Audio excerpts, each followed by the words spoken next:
Well, it is a heartbreaking story that you've likely seen or heard by now. A 3-year-old girl is dead in Gilbert after she was left inside of a hot car for several hours yesterday.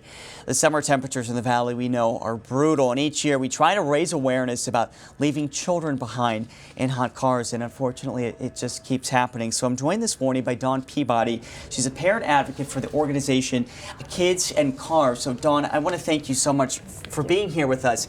And unfortunately, you know the pain of this tragedy because in 2008, you lost a child the same way. I know it's tough, but what can you tell us about what happened that day? My family had a very unusual day. We had family from out of town, so my husband and I went out to breakfast with them. And normally my husband would work during the day and I'd work in the evening. And normally I would take my daughter to work with me. Well, complete change of routine. I went to work during the day and my husband took the kids home in his vehicle. The vehicle they normally didn't ride in. So when he got home, he did what he'd normally do on a Saturday, hopped out of the vehicle to play with the children. About an hour later, someone asked, "Where's Maya?"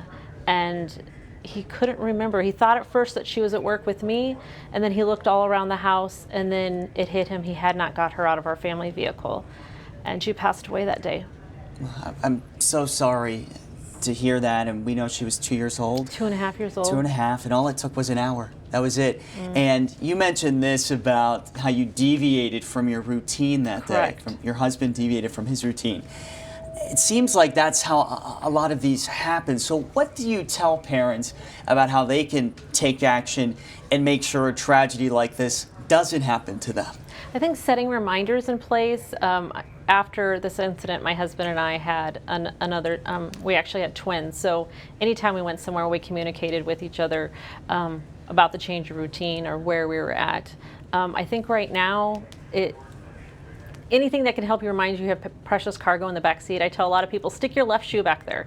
You may go somewhere without your phone or your purse or your briefcase. You're not getting very far in Arizona without a shoe.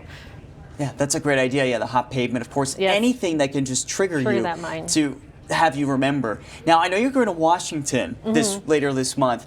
What can lawmakers, automakers do to maybe try to curtail some of these tragedies? Well, kidsandcars.org is trying to get the Hot Cars Act of 2019 passed, and that's why we'll be in Washington, D.C.